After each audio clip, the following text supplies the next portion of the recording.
And the pitch is lined. Base hit. Right field. Here comes Richardson. Here comes Markakis' throw. It's going to be not in time. Richardson scores on a base hit by Derek Jeter. Is that unbelievable? Or is that unbelievable? Yankees win the ball game. Ball game over. Yankees win. The Yankees win. More of the Zach Gelb Show on Fox Sports 920 The Jersey. All right, welcome back in. Zach Gelb Show, Fox Sports 920 The Jersey. 609-919-9200 is the number if you want to hop on board with us as we broadcast to you live from the Princeton Orthopedic Associates Studios. That, of course, was the voice of John Sterling as we all remember the final at-bat at Yankee Stadium for one Derek Jeter, as it was an heroic one in the year of 2014. And now we fast forward to this upcoming weekend when Derek Jeter will get his number 2 retired by the New York Yankees and get his place in Monument Park. And now joining us is the man behind that call, the voice of the New York Yankees, and that, of course, is John Sterling. John, good afternoon. Appreciate a few minutes, and how are you? Well, I'm fine, Zach. It's nice to be on your show. Well, I appreciate you coming on. So when you hear that call of the Derek Jeter walk-off back in 2014, his last game at the big ballpark in the Bronx, what do you remember about that night? Well, the Yanks had a great comeback to win the ball game, and it was amazing in his last game at the stadium that Derek Jeter would provide a game-winning base hit. I mean, that's the stuff that these great B movies are made out of. So it's something that you'll always remember. I think the guy sliding across the plate was a guy just called up, Antoine Richardson. It was amazing that Jeter would get that hit in that game, and it kind of underscored his phenomenal career. You know, in 1996, when Derek took over as shortstop of the Yankees, and they weren't sure about it at all, and in the first game in Cleveland, he hits a home run on a freezing day, and he made a phenomenal catch of a pop fly back to the plate in short left center. So that's how he began, and he became the most integral part. You know, my memories of Jeter, he was already a de facto captain. Here he was a kid. He was the first one out of the dugout to congratulate home run hitters and guys that scored runs in the playoff series against Texas, third game of a best-of-5 series, and the final 3 are going to be played in Texas, where the Yankees had really never won. And he led off the ninth inning. Yanks are a run down. He gets a base hit and then scores the tying run. So, you know, Jeter, whatever it took, you know, Jeter once said on that famous play when he crashed into the stands catching Trot Nixon's foul pop. It was a great game, Yankees and Red Sox, that the Yankees eventually won. And I said to him, you know what Derek Jeter is? He's a winner. He's a flat-out winner. And that's something I really believe. You look at the beginning of his career before he was even drafted, and Hal Newhouser, we all know, quit his job with the Astros in protest because they didn't draft Derek Jeter number 1 overall. Dick Roach said if you want a Hall of Famer, you would, of course, draft Derek Jeter because he would be destined for Cooperstown. You just talk a little bit there about the beginning of his career. When was that first time that you really knew, hey, the Yankees have something special with this kid number 2? Well, I think all during that first year. Don't forget, it was a phenomenally dramatic Yankee year. They weren't expected to do anything. They seized first place in 2 of the greatest games I've ever seen, the last day of April and the first day of May down in Baltimore. The first game was then the longest 9-inning game in the history of baseball. And the next game went 15, and Tino won it with a grand slam. And I thought, if this kid can play shortstop and hit, 260 or so, they have a pretty good player. Well, but Jeter didn't stop at that. He was hitting around, I guess, 250, 260 in the first couple of months. And then he got acclimated and was playing shortstop for the best team in the American League, and he wound up hitting over 300. And then in the playoffs, you know what Jeter was too? He was involved in every rally. Every big rally Jeter was involved in. And in his first game, a guy named John Burkett beat the Yankees for Texas. He didn't do anything exceptional. The Yankees just had, a night. And so did Jeter. Jeter was 0 for 3 or 0 for 4. Well, the newspapers, they want to find something negative to write. So they surrounded Jeter. You had problems. You have problems because of the pressure of a playoff game and all that kind of stuff. And and Derek said no, and came back the next night and had base hits. The Yankees won that game in extra innings. Went down to Texas. I told you how he got the base hit to open up the ninth inning, and on and on and on and on. So I guess I knew sometime during the year that he was a very special player. And it became more so as the Yankees went out and won the championship. And so much Jeter. In 1999, the Yankees opened up the World Series in Atlanta, and they're losing to Greg Maddux. They're only losing 1-0, but the Yankees starting to rally in the eighth inning off Maddux, and they have a couple of guys on, and Jeter's coming up, and they're bringing in a relief pitcher. And Jeter sees the boss sitting right next to the dugout, and he says to the boss, "Are you nervous?" George, "No." Well, he said, "Don't be nervous. We're going to win this game."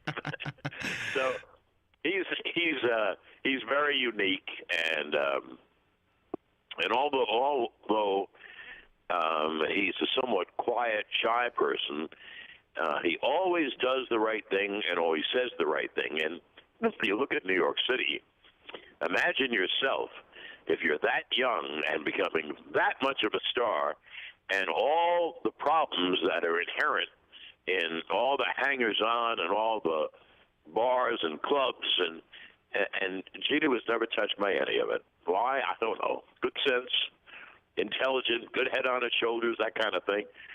But think of it, for 20 years, and he never slipped once. He never said the wrong thing. He never slipped once. So he's a very, very unusual player. That's why he's being so honored this weekend.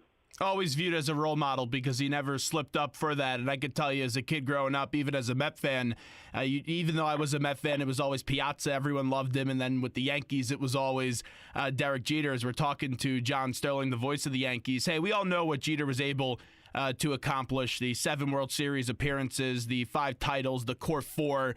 And we talked about some of those big plays, whether it was that play that you were talking about, diving into the stands versus Boston, the flip play in the playoffs versus Oakland. I remember that leadoff. Yeah. How about that? Yeah, it was unbelievable. The Yankees were down 0-2. Yep, in that series, and then it sparked that comeback. It was 3 straight wins with that play, starting it really.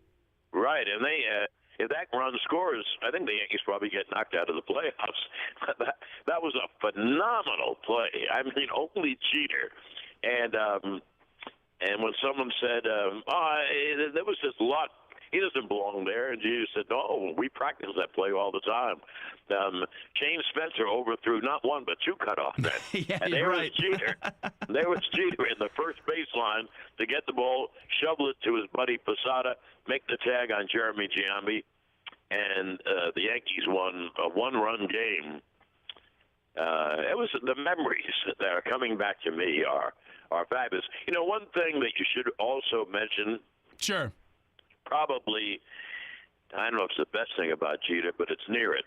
The phenomenal respect that he had from other players. Oh, you saw that in the final year, especially in his last game at Boston, and that was a rivalry always, Yankees-Red Sox as we know it, and everyone gave him a standing ovation when he left the field that day, and it just shows the respect. You saw it that day with Big Papi, too. Absolutely. So, sometimes I pinch myself and I think, I saw this is true now. I actually saw every game Derek Jeter played. You never missed one. No, and I also saw every game Mariano played. Yeah. But on my screen now in my living room, they just showed the Jeter play against Oakland. I think I have SportsCenter on. Well, they have the Jeter ceremonies tomorrow, so that's why they're pumping it up. But anyway, Susan and I did a thing last night about all the kids who wore number 2 because of Jeter. Troy Tulowitzki, who carried Jeter's baseball card in his back pocket. All the players who went to meet Jeter at second base when they either got to second base or Jeter got to second base. And when you have respect from your peers, you really can't want anything more than that. And that's the highest compliment that you could get is having that kind of respect from your peers. So it's just amazing to me that I saw that Jeter came up to the radio booth when he was drafted. He was told to, but there's Jeter, and he's on the air with Michael Kay and myself, whatever year that was. And then in '95, he came up and had a cup of coffee. And by the way, this is why in baseball, more than any sport, you have to have patience. You have to wait and judge. Jeter's first year at shortstop in the minor leagues, I think he made 60 errors. But, he grew from that. And obviously he grew from that. And he was a true captain in every way, a true leader, played hard every moment. He did everything right. And one of the great things, if you are a coach in other sports or a manager in baseball, is have your best player buy in. Because if he's the best, I've seen it with Dr. J, for example. If he buys in and practices hard, well, everyone else has to practice hard. And so Jeter was a true captain. You couldn't have a better captain than Derek Jeter. And he had a special relationship with the boss, of course, George Steinbrenner. And we all know the first time the boss met Jeter, he said, hey, we expect big things out of you. And, of course, they had a few minor issues, nothing too terrible. And then they made fun of it with that Visa commercial. But right. Just how about that relationship between the boss and also Derek Jeter? Well, if you're a boss, how can you not love Derek Jeter, who does everything right for you on the field? And, the whole Steinbrenner family loves Derek. Well, everyone with the Yankees loves Derek. How can they not? He never done anything that was even mildly wrong. I think he's amazing, absolutely amazing. And I hope he gets in his second life to run a baseball team. I know he wants that. I hope it happens for him.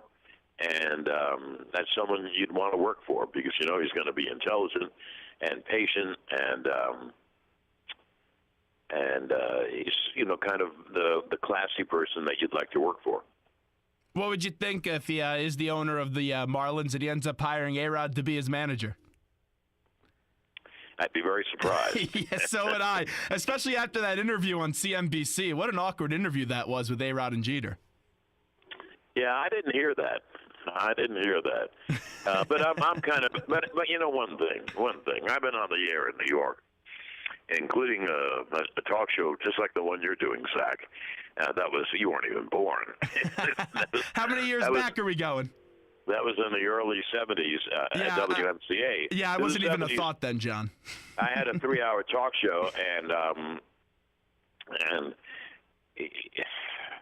was enmeshed in every sport and every change of coach or manager and every newspaper thing and so I'm immune to all those harsh interviews. I never know if they're accurate or not. So I don't really listen to a lot anyway. So, but anyway, I'm happy to come on your show to talk about Derek because he's one of my favorite subjects. With Jeter, there was a lot made when A-Rod came to town. Just how do you describe that relationship that Jeter and A-Rod had? Well, it was very good. I think nowadays it would be pretty good. They're different people, so they have. I happen to like Alex very, very much, but I have no idea. I'd have to see them up close to tell you what I believe. People, and you're going to find this in life. People talk about things like they really know it because they want to be included, whereas they don't know anything. So, I have to find it out for myself. I have to be there and listen. And but they got along very well with the Yankees. Two different people, two different stars, and two terrific players. And you can't be best friends with everyone. So, Wrap it up with John Sterling, the voice of the Yankees, who joins us right now. Hey, since I'll we're tell on you one story. Yeah, one go quick ahead. story, Derek. Gee, I didn't think about this till just now. My birthday's July 4th, and we played a game in Cleveland where I honestly don't know what year it was, but Joe was managing. Joe Torre was managing, and Joe Torre and I went out to dinner almost every night on the road, and he was taking me out that night because birthday and all. And the Yankees happened to lose the game 19-1, but we still went out. Joe was as cool as could be. He had been through a million ball games as a player and as a manager and broadcaster, for that matter. And Derek was in the same place having dinner. Derek ate late at night.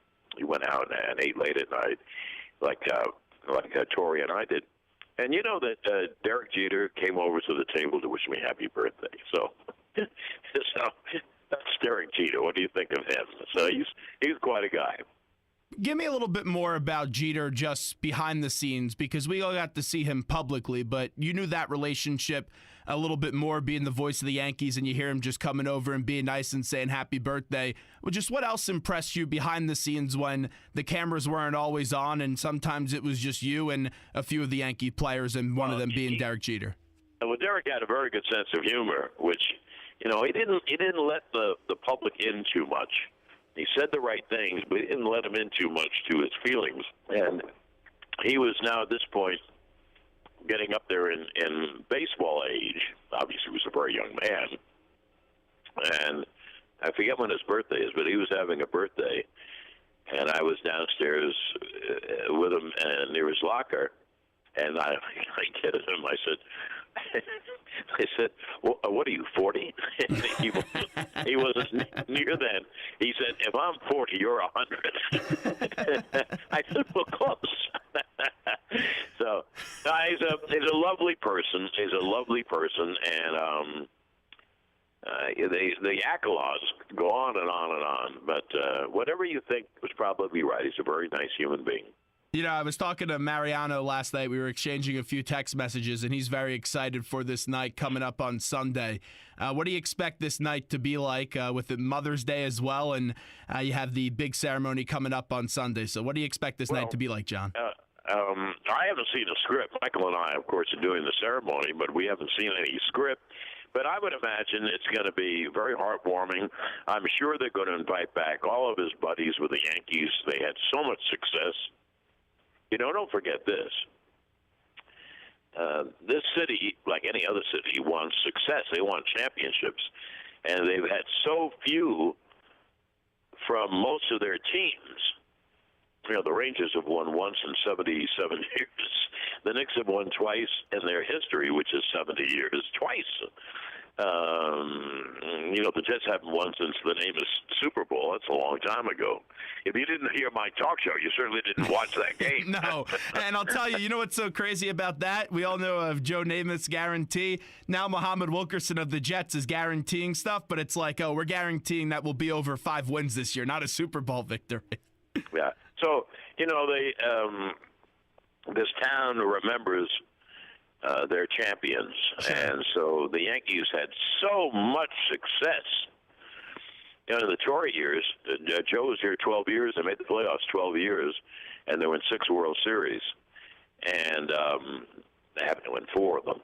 And so, anyway, when those people get introduced, and honestly, I don't know who's going to be there, but who do you think is going to be there? Paul O'Neill, Andy Pettit, Tino Martinez, Mariano Rivera, on and on and on and on. I think they're going to, shake the house down. So it's going to be very exciting, and I'm very glad I'm part of it, and it's something that I'm going to remember for a long time. And I've done a bunch of these, but it's something that I'll remember for a long time. We all know the history of the Yankees, Ruth, Gehrig, and then also DiMaggio, Mantle, all the iconic names, Mariano and Jeter. If you had to give me, as we're talking to John Sterling, your top 5 Yankees of all time, how do you rank them, John? Oh, first of all, I think it's impossible. And I'm not a ranker. I think LeBron James is phenomenal, and I thought Michael Jordan was phenomenal, and I thought Bill Russell was phenomenal, who won 11 championships in 13 years. But with the Yankees, I know they always do this Mount Rushmore thing. So you begin with Ruth and Gehrig and DiMaggio and Mantle and Vera and Ford and Jeter and Mariano. So it's a very big Mount Rushmore.